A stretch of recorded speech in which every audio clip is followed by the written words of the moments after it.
Welcome to our next HTML lesson, how to create division and how to properly position it.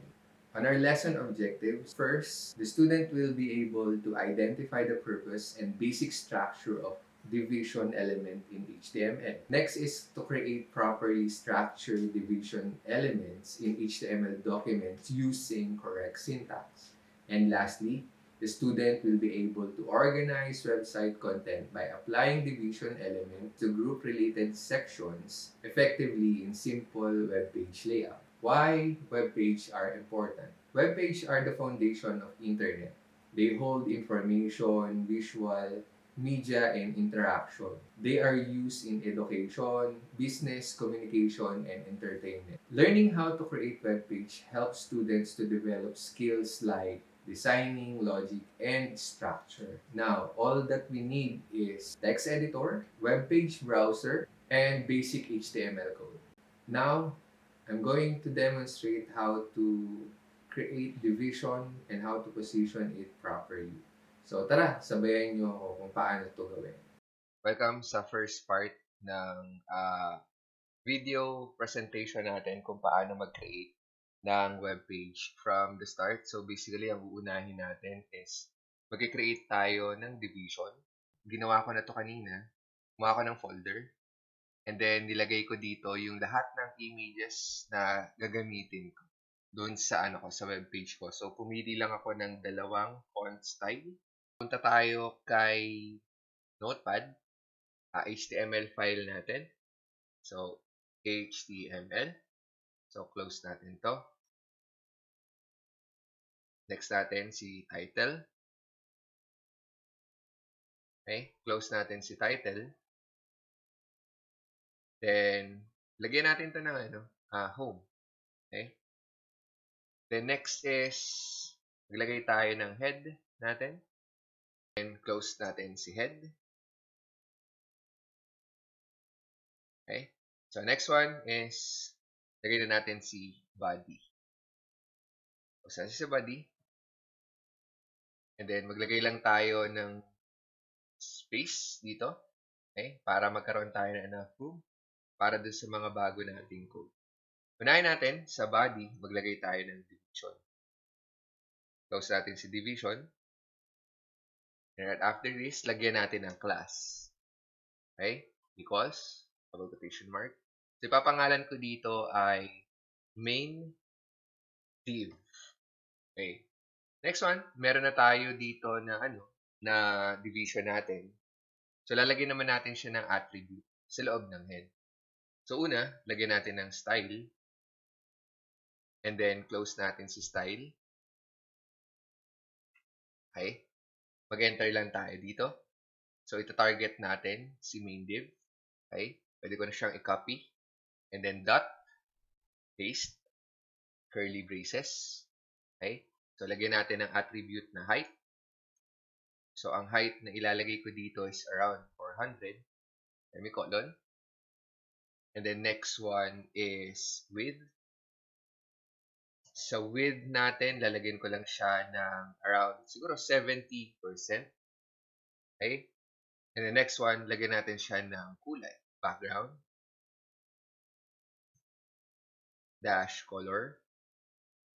And then, so hahanap ako ng kulay sa colorhunt.co. And ito yung napili ko na color combination. So, pipiliin ko ito. Okay? So, ka-copy-paste ko lang yung RGB niya. Copy. And then, paste natin dito. Semicolon. Save natin to, no? Save. So, dito siya. And then, isi-save ko to ng home.html. Okay? Home.html. Then, save. Double-click natin to HTML file para makita natin kung ano yung itsura. Okay, next. So, meron na tayong division dito. So, ang gagawin natin is i-place natin siya sa bandang gitna. Okay? So, para magawa natin yun, balik tayo sa code. So, sa main div, so, create tayo ng position. Dagdagan natin ng position. So, absolute. So, ang ibig sabihin nito is ma-activate natin or pwede natin gamitin yung top, or left, pwede rin right, and then yung bottom natin. Yan. So, unang nating ilalagay dito is yung sa top natin. Okay? So, lalagyan ko siya ng around 200 px semicolon. And then, save muna natin. Tingnan natin kung ano yung magiging itsura niya. Control S. And then, refresh. Ito yung distance niya from top. Yun yung 200 px. Ngayon, igigitna natin to. Since 70% yung width natin dito and meron siyang 30% remaining para maging 100%. So, hahatiin natin yung 30% na yun into 2. Okay? So, kaya ang ilalagay natin dito sa left natin is 15%. Semicolon. And save. Okay? So, pag i-refresh natin to, okay? So, may gitna na natin yung division natin. So, ang gagawin natin ngayon, after natin na makapag-create ng division, okay? So, lalagyan muna natin ng background yung page natin. And then, after natin malagyan ng background, yung page natin is magkikreate tayo ng dalawang division dito sa natin, sa division natin. So, lagyan natin ng background image yung body natin. So, punta tayo sa styling. Siguro dito ko na lang siya ilalagay sa taas. So, target natin si body. Curly braces. So, maglagay tayo ng background dash image colon and then URL open and close parenthesis semicolon. Sa loob ng parenthesis natin, maglagay tayo ng dalawang double quotation. And then, tingnan natin, no? Doon sa folder kung saan natin sinave itong HTML file natin. Okay? So, pili tayo dito kung ano yung gusto nating gawing background. So, tingnan natin kung ano yung file name nito by right-click natin to. And then sa properties. So, ano yung file type niya. So, ito ay JPEG. So, sol.jpeg yung file name nito. Dito sa loob ng double quotation mark, lalagay natin yung file name ng picture na gusto nating gawing background. So, lagay natin dito sa loob ng double quotation mark yung file name. Okay? sol.jpeg. Okay? And save natin to. Yan. Tingnan natin kung ano yung mangyayari dun sa body natin.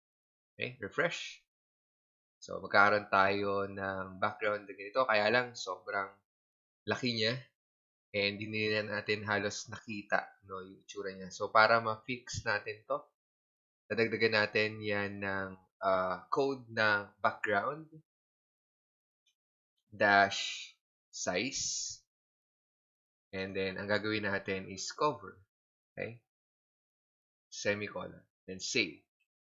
Okay? So, tingnan natin kung ano yung magiging itsura niya after na madagdagan natin itong background size natin. So, Control S for save. Then, refresh. Yan. So, makikita na natin yung buo na na background natin. And the next one, so, lagyan muna natin ng konting styling itong division natin. So, bago natin siya lagyan ng division sa loob niya. Okay, to start with, so, lagyan natin dito sa main division natin. Dadagdagan natin siya. Unahin natin yung tinatawag na border. Okay? Sa border, meron tayong tatlong attributes na ilalagay. Una yung thickness ng border natin. And then solid color. And then next one is kung ano yung kulay na gusto natin sa border natin. So gusto ko munang ilagay sa kanya is white. Okay? So save natin to. And then refresh. So ganito yung magiging itsura niya. Okay, next one. So lagyan naman natin siya ng tinatawag na border radius. Okay? So, enter lang tayo dito. Lagay tayo ng border dash radius. And then, lagyan natin siya ng value na 20px.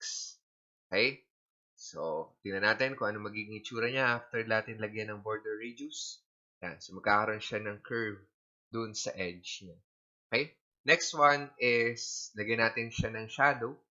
So, maglalagay tayo dito ng box dash shadow. So, meron tayo dito na 4 na parameter na ilalagay. First one is yung distance niya doon sa right side ng division natin. And then next one is yung distance ng shadow natin sa bottom. And then kung ano yung blurriness ng shadow natin. So, nilagyan ko siya ng 10px. And then gusto ko maging kulay ng shadow is black. Semicolon. And then save natin to. Tingnan natin kung ano magiging itsura niya. Ayan. So, after natin na ma-refresh, next natin is lagyan natin ng konting effect or transparency effect itong division natin.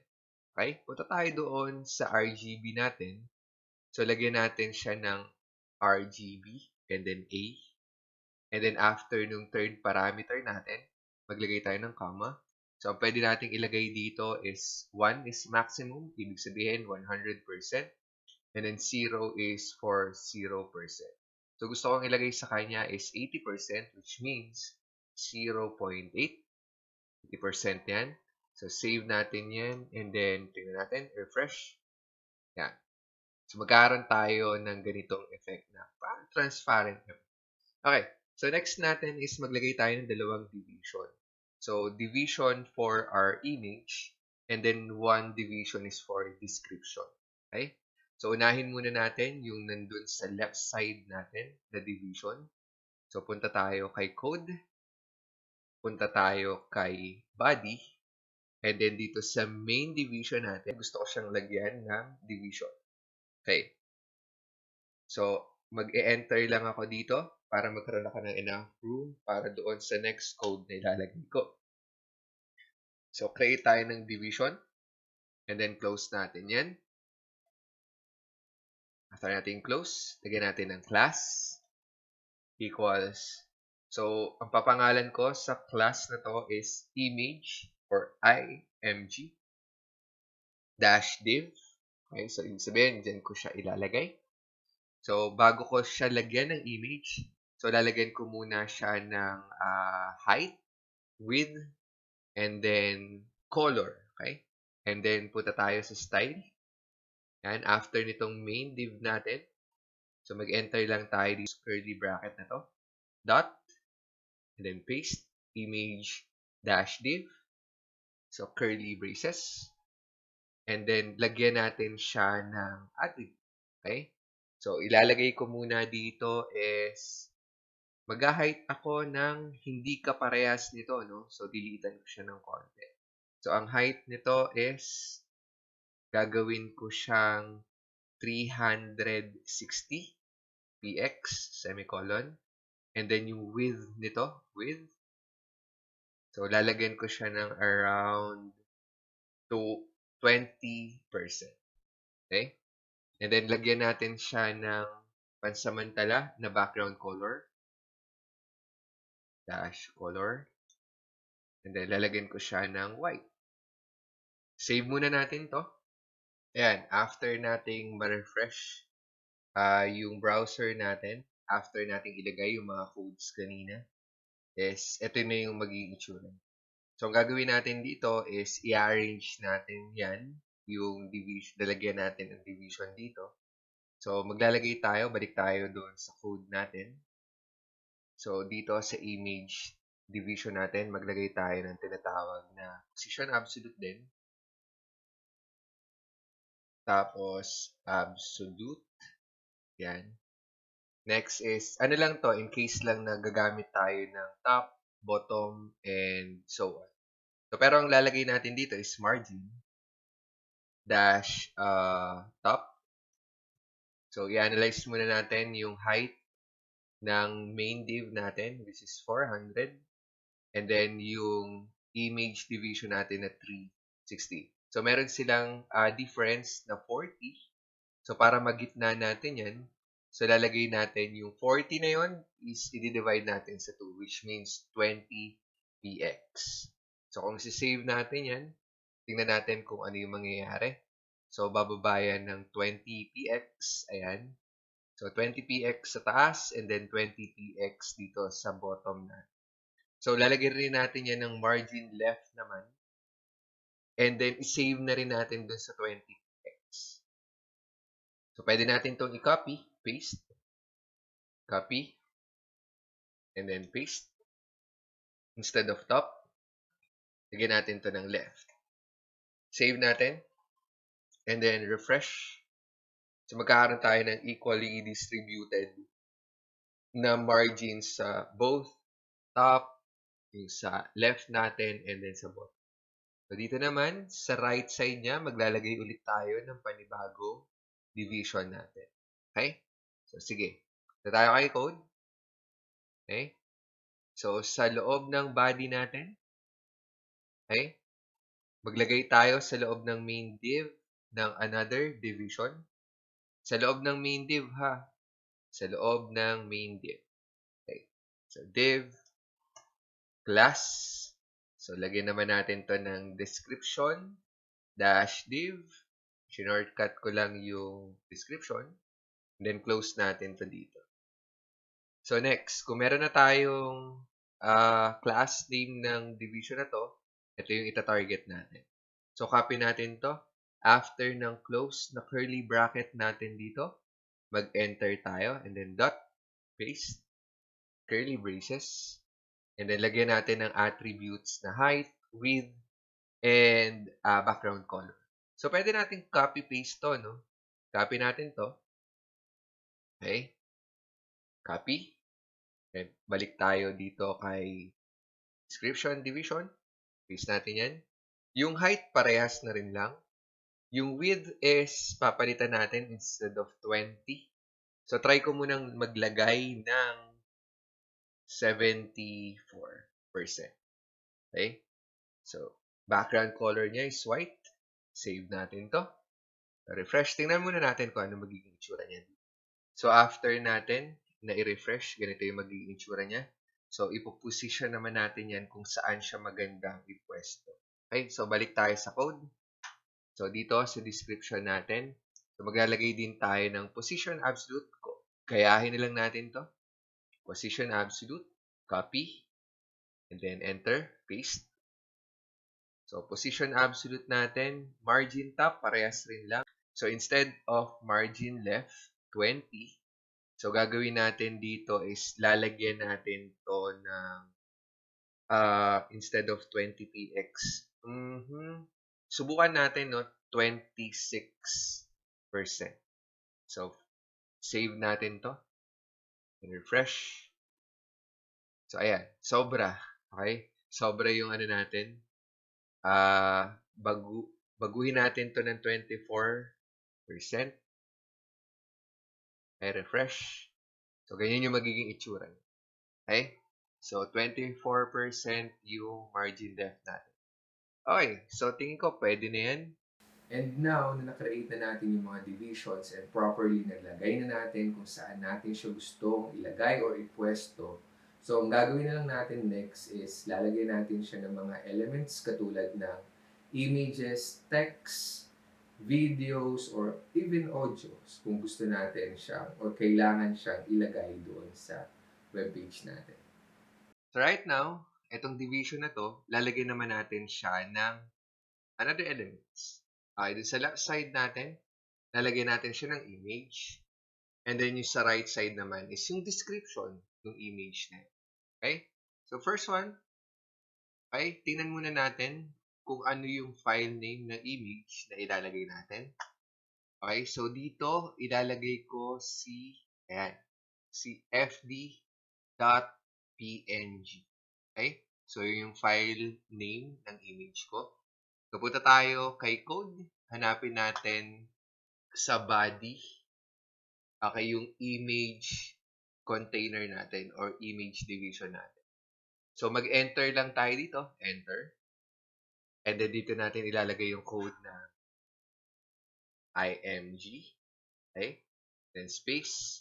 src equals double quotation mark and then yung fd.png.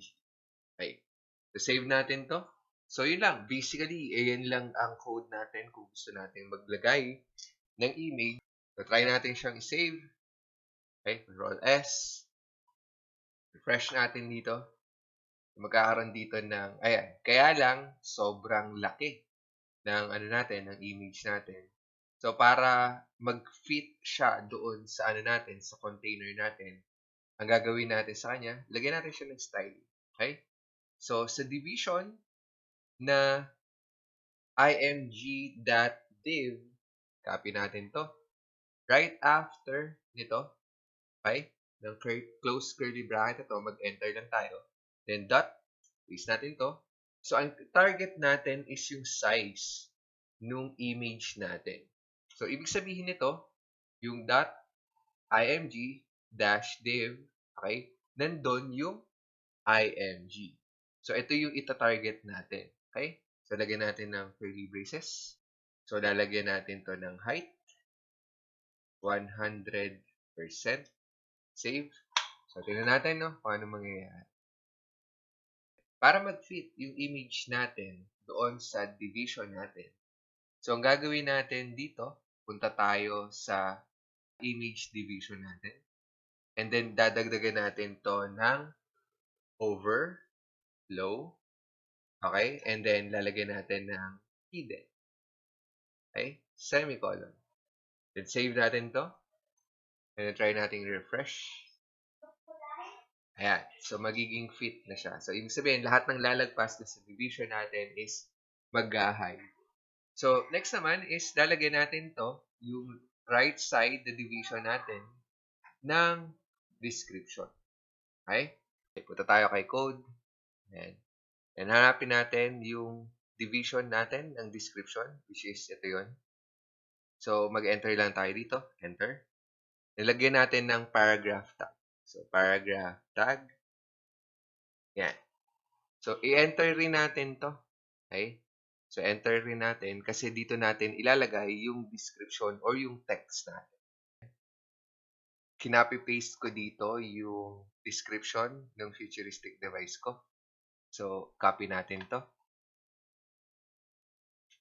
And then, okay, paste natin dito sa loob ng paragraph natin. Okay, paste natin dito. So, basically, ayan yung magiging text natin. So, save natin to. And then, tingnan muna natin, no, kung ano yung naging itsura niya doon sa ano natin, sa browser. So, after nating i-refresh, ganito yung naging itsura niya. Okay? So, gagawin natin is, i-customize natin itong text na to. Unahin natin yung size. Okay? So, punta tayo kay code. Ita-target natin si paragraph. Okay? And then, nasa loob ng description, division natin yung paragraph. So, pagpunta natin dito kay styling, pagkatapos ng close curly bracket ito, mag-enter lang tayo. And then dot, description, dash, div. So, nasa description div na to, yung paragraph tag. And then, curly braces. So, unahin natin yung tinatawag na font, dash, size. So, lagyan muna natin ng around 24 px, semicolon, then save, refresh natin. Tingnan natin kung enough na yan. So, para sa akin, no, enough na yan. So, ang gagawin naman natin dito is, yan, aayusin natin yung alignment niya. Gagawin natin siyang justify. So, sa code natin, lagyan natin ng text dash align. Okay? So, i-justify natin. Justify, semicolon, and then save, refresh. So, yeah, maano natin siya. I-justify natin. Okay, so next one is, palitan naman natin to ng font style. Okay? Okay, so gagamitin natin yung na-download natin na font style. So, ang pangalan niya ay Senyos-regular. Copy ko lang to. And then, yung file type niya is OTF. Okay? So, punta tayo kay code.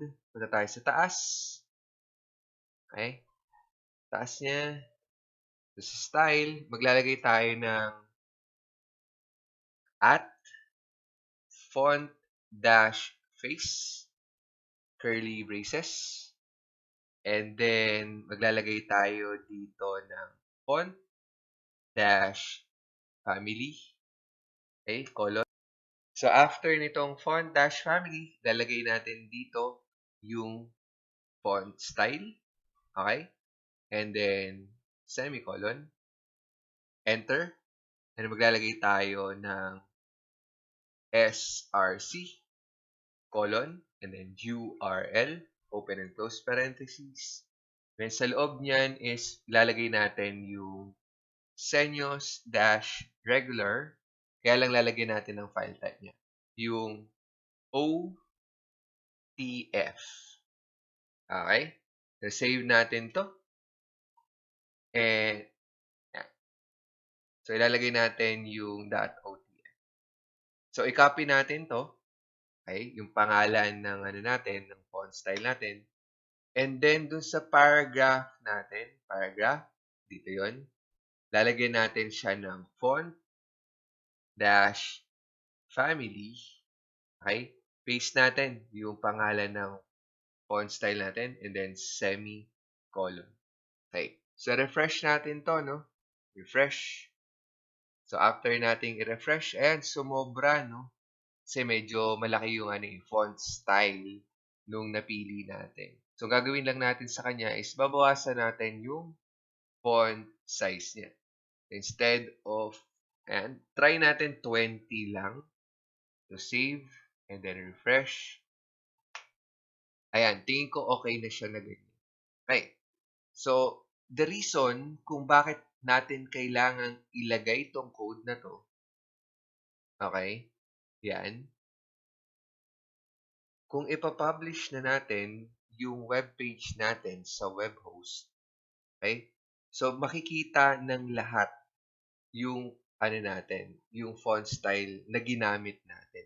Kasi kung wala to, okay, and wala silang font style na na-download natin, magiging default yung font style ng web page natin. So, ang nakikita natin is ganito.